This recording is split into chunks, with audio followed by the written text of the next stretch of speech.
Hello students, myself Mutturaj NP, working as assistant professor in the Department of Mechanical Engineering at Vidyavardhaka College of Engineering, Mysuru 2. Now I will explain you people about the refrigeration test trick in our college. How it will works, let us see.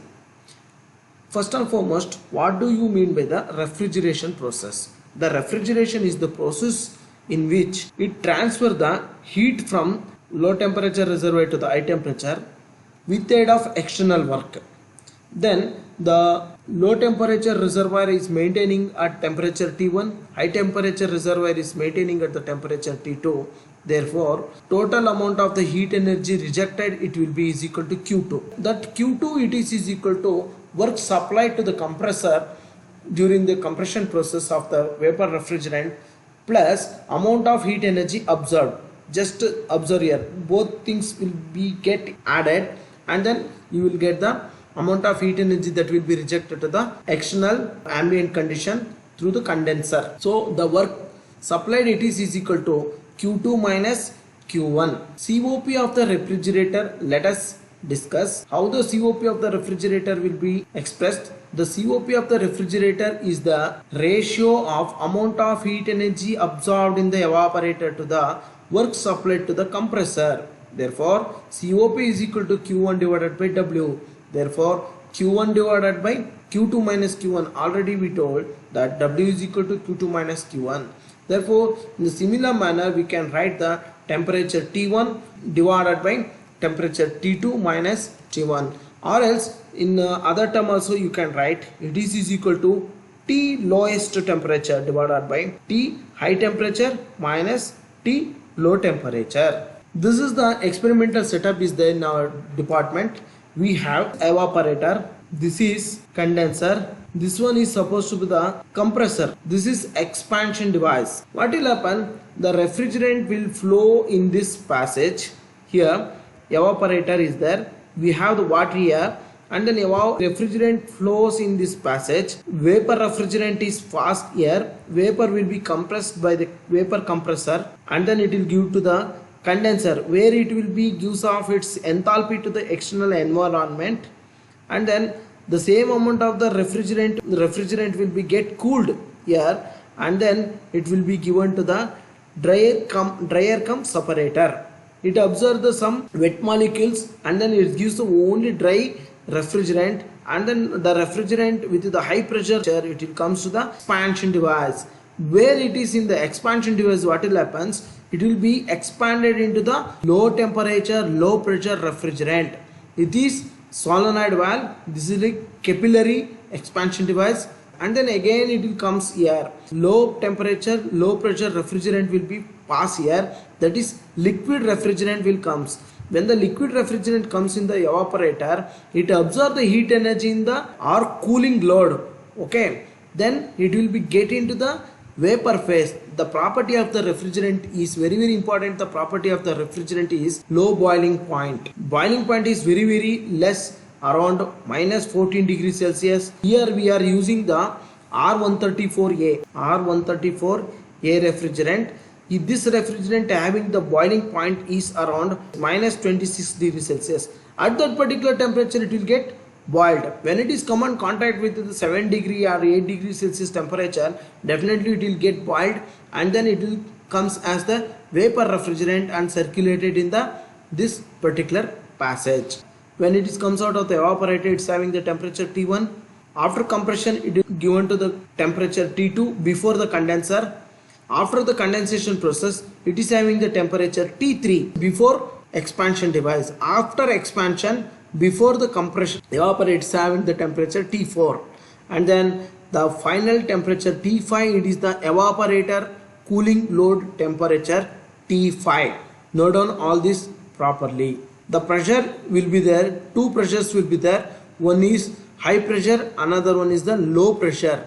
This side is P1 is high pressure and then P2 is low pressure. P1 is greater than P2. P high pressure, P low pressure. Here schematic sketch, you have the temperature, this one will be the T1, this is supposed to the temperature T2, this is temperature T3, and then this is the temperature T4.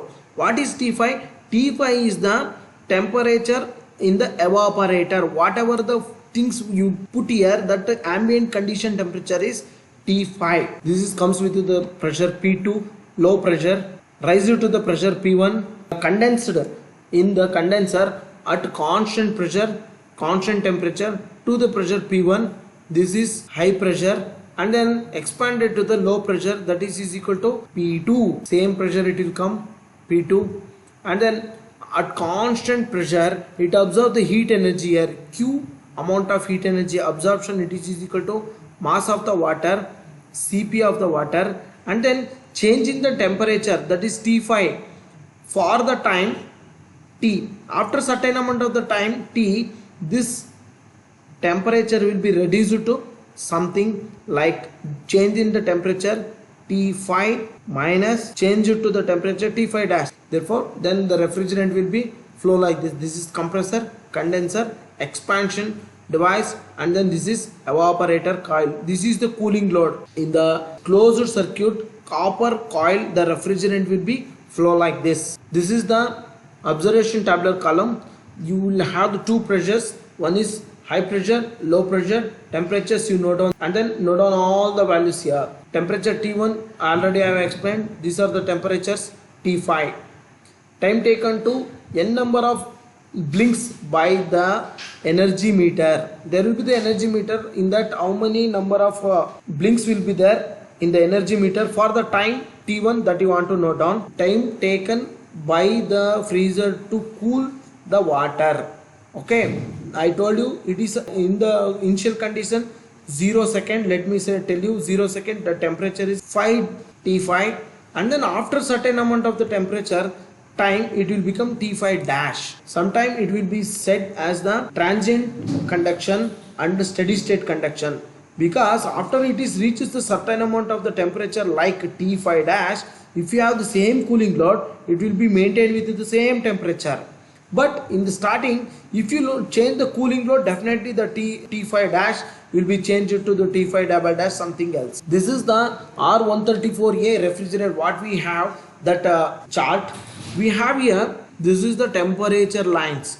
This is the pressure. These are the temperature lines, and then this is the enthalpy. This is amount of heat energy absorbed, dry saturated. It will be raised to the certain amount of the temperature. Let me tell you, whatever the temperature, this will be raised like this.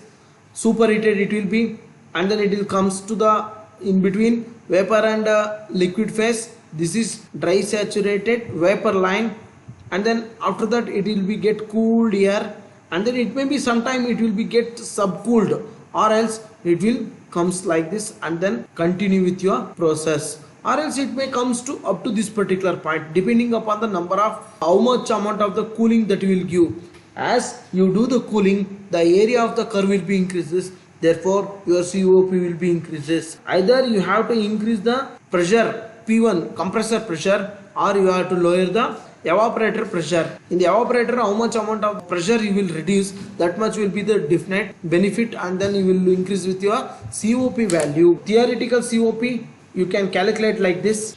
Suppose if you have dry saturated refrigerant like this, this is supposed to be the H1, H2, H3, H4. Next, H1 minus H4 divided by, this is the amount of heat energy absorbed, H1 minus H4 divided by H2 minus H1. H2 minus H1 is the amount of work supplied. H1 minus H4, H4 is equal to amount of heat energy absorbed. COP it is equal to heat absorbed divided by work supply. You note down all these values. From the refrigerant R134A table, at that particular point, at that particular pressure, you can note down these values. Get these values, note down saturation temperature HF, and this is HF, HFG and HG values you note down. Amount of heat energy absorbed is equal to mass of water, Cp of water, TWI minus T5 divided by T2. Therefore, time taken by the freezer to cool the water, work supplied to the compressor, Wi it is equal to 3600 into number of blinks divided by energy meter constant. You note down in the energy meter constant when you come to the lab. Work supplied or input it is equal to 3600 into n number of blinks divided by energy constant into time taken by the energy meter for 5 blinks or 10 blinks, whatever the number they will give, that blinks you take, and then work supplied to the compressor. So you will get this one, energy meter constant you will note down. COP actual, it is equal to QA divided by work supply. COP actual divided by COP theoretical. Thank you one and all.